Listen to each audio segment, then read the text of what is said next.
Big thank you to the organizers, Richke and Lea, for organizing this conference, which obviously was overdue, but now finally something like this takes place, and it amounts to a sort of transformation of our thinking about music in this region and in this country especially. So I'm extremely grateful for being here and learning and connecting to people. Irina Tukova has now already given a sort of broad paramount picture of music being written under the influence of the war. And she has already given a theoretical framework, so to say. This is perfect because I won't. It's simply a case study, so to say.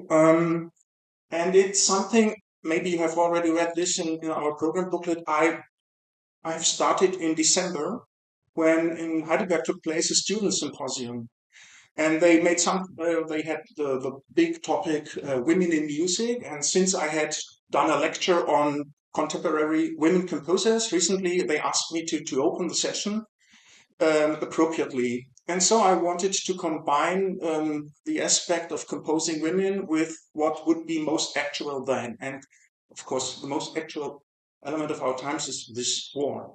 And searching the internet, I quickly found this project on YouTube in form of two videos by Karmella Tsepkolenko, which clearly is one of the most important voices of contemporary Ukrainian music, and her pupil Kira Maidenberg-Todorova, who now lives in France together with her small daughter, so she left the country. And since I knew Karmella Tsepkolenko since the late 1990s, connected to my NGG work then, and since I met Kira Maidenberg-Todorova personally in Odessa in 2 years ago at a conference, and she presented me with a small booklet of piano pieces by her, so I felt justified to contact both of them and ask them about this project and their works within this project. And they agreed to be to join the student symposium online the very day of the opening. And they said, okay, we can do it via Zoom, why not? Provided there would be electricity that day. And until the very morning of this opening session, nobody knew if it would work or not. It went well. So Kira Maidenberg-Todorova, sitting in her new French flat in a remote place of southern France. So this is not Paris. It's really a remote place. And I could realize that it's hard to start from scratch your life in such a region where musical culture will not play that big role as in Paris, and where the audience interested in Ukrainian music or refugees probably would be small. So this is really a hard new beginning for her. And Karmella Tsepkolenko, she sat in the basement of her house, if I'm not mistaken, and besides her, an electricity generator she bought since it was necessary after all those destruction of infrastructure. And so we had a discussion with both Tsepkolenko and Maidenberg-Todorova about their works and the project, but very soon it became clear that it was not so much about these specific compositions, because the impact of seeing those people in these conditions was overwhelming. So, and this is today, I think this is quite again the case that in this time we can approach the works from our standard perspective, so with our analytical tools, but at a certain point you stopping, because now this is not the time to question, to ask all questions which could be directed at works like this, and it will take some time to be in a perspective of an unknown future by now, and then look back at these works at this time. So this is for future. Instead of connecting once again to both of these composers, I sent them a questionnaire in advance to prepare this talk, and they responded to my questions more or less. So as artists like to do, some questions yes, others no, and they are responding in a creative fashion. So it's not like a bureaucratic strategy to be fulfilled. And I will profit from their answers and include them here, some quotations. So the overall project looks like this. These are my current information. we have 5 works being written immediately when the project started in April, May 2022. And Karmella Tsepkolenko, she's the intellectual author of this project. So she had the initial idea, and her pupil and other even famous Ukrainian women composers have delivered works for this series. You see, besides Tsepkolenko and Maidenberg-Todorova, Hanna Kopiika, Asmati Chibalashvili, and Alla Zahikiewicz. So really famous names. And you can see as well that the poetry on which these works are based is actual as well. So it's present day poetry. It's not, let's say, Shevchenko. Yes, and these works have been performed several times, not all 5 of them in a row, but it started with the Kiev Music Fest in September, and then in October in Lviv, the Festival of Contemporary Music of Odessa, 2 days and nights of new music, which couldn't take place, was transferred, so to say. An excerpt was given in the festival Contrast in Lviv. And this concert, you can look at and you can see it on YouTube in its entirety. And this is a very impressive document, and you will see something, a fragment from this.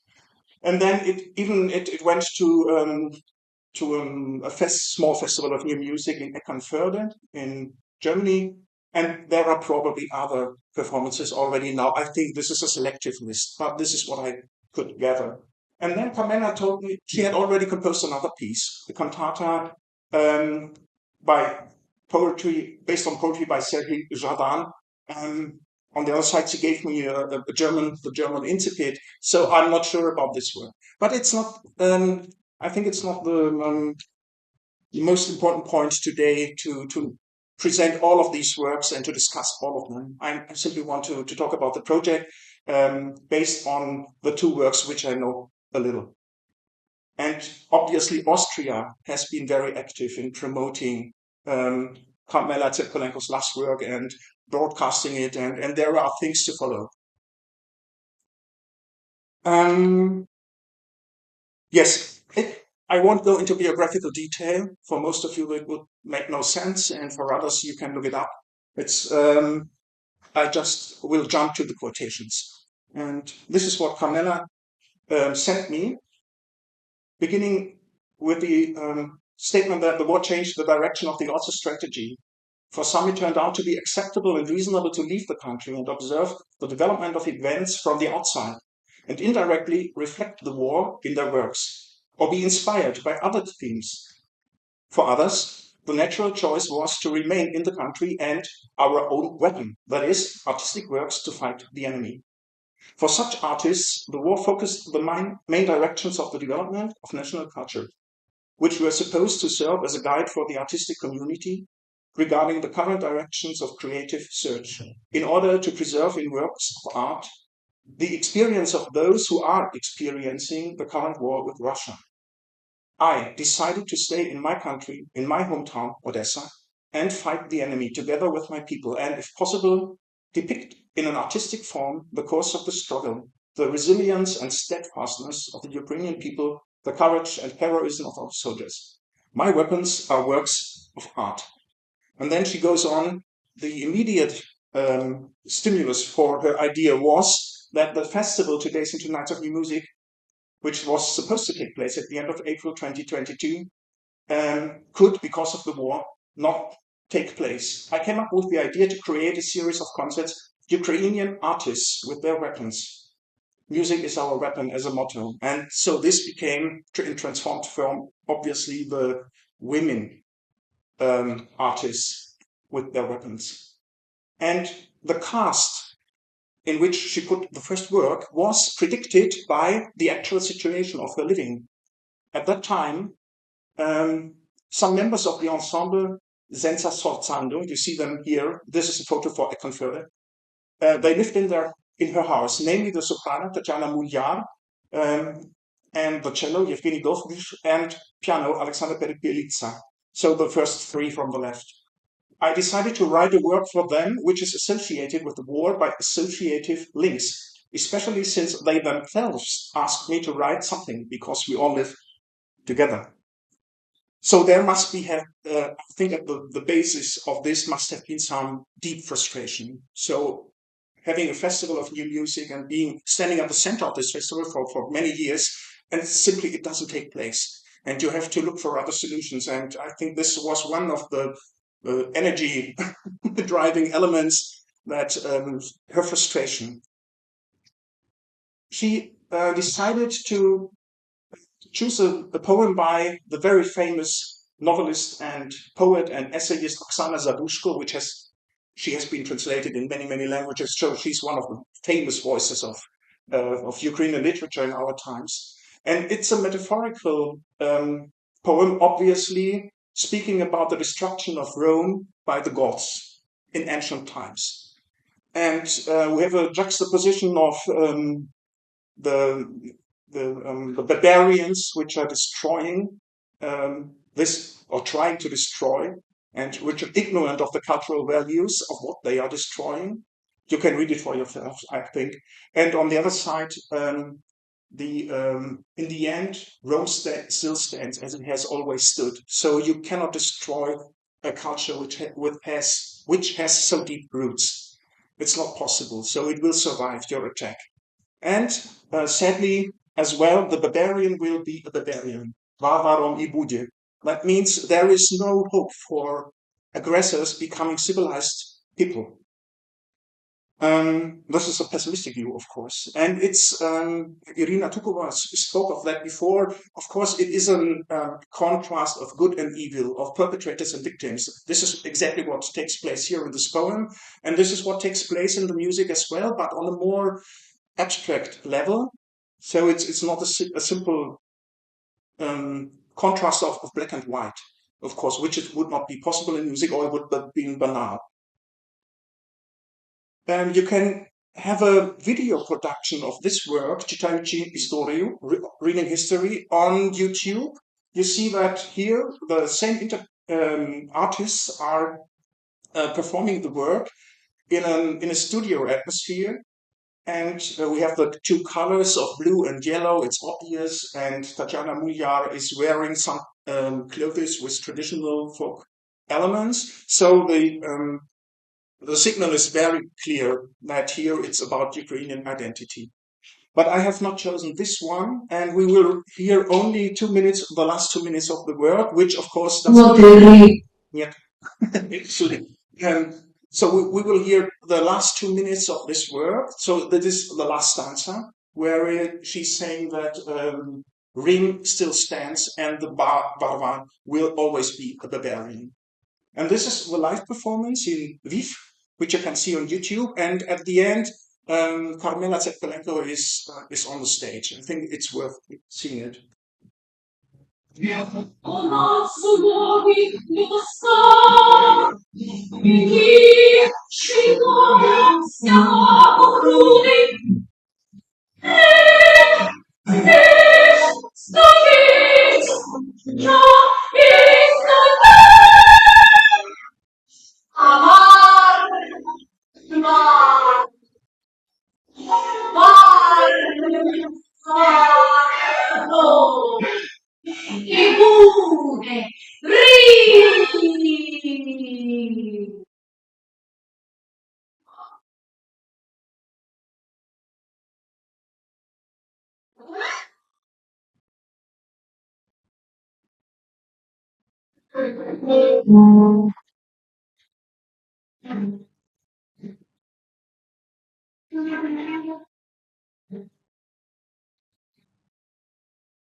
So there are some obvious elements like the primitivity of the drum. The soprano is playing and aggression, of course, in it. And we have very aggressive and noisy sounds in the piano and on the cello as well. But the cello gives us a diatonic ascending line at the end of double stops, which may be some sign of hope. I thought, would it be a reminiscence, maybe even of the national anthem? I think no. It's too general to be this, but and I think we can avoid going more into an interpretation of this piece. So let's go to Kira Maidenberg-Todorova, and this is what she sent me. I considered my work as a personal emotional outburst when Karmella offered to write for this project and composition. The main task for me was to find a poetic text. It was during this period that I met in the evacuation with a friend from Odessa who also left her home in search of peace. It turned out that she writes poetry. I suggested that she write a little poem. Her text really resonated with me. That is why the work was written in the shortest possible time with virtually no draft. I clearly understood for whom I write and what I write about. The poetic text reveals the emergence of a person, author, who refers to a collective image that is not clearly understood in the text. This is either a girlfriend or a daughter, a woman who personifies Ukraine. And perhaps this is the image of the motherland itself to which the author refers as his beloved. In this appeal, there's a rethought experience of horror, tragedy, hatred for the enemy. The text mentions the letter Z, which has become a symbol of Russian aggression and hatred against Ukrainians. However, there is also hope for a brighter future in the text on which the work ends. I think that with the help of music, I was able to reveal precisely the emotional component of this verse, something that cannot be expressed in words, but what I want to shout loudly about. This is the text of Valeria Zhigalina, and we will hear the great underlined elements, or maybe a part of it since time has already proceeded more than I expected to do. And it would be the change from the most devastating part of this work. The Z is imprinted by blood in the dust and the earth is in blood.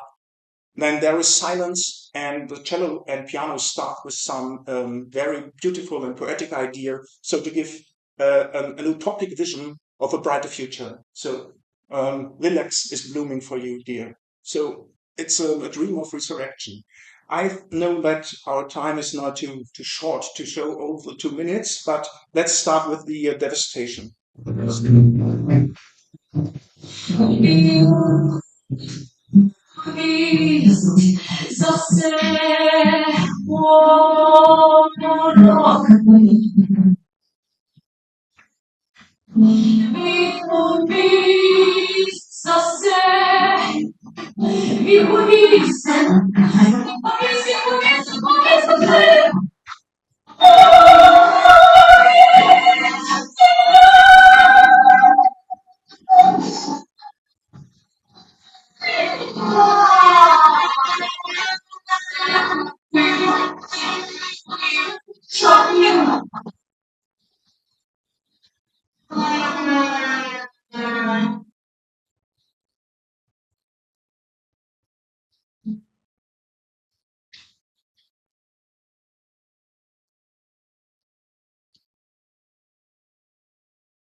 We will skip the brighter future in order to spare time. You can have it on YouTube. And it's utopic, nevertheless. I want to finish with some general considerations, which may lead us to a discussion, probably.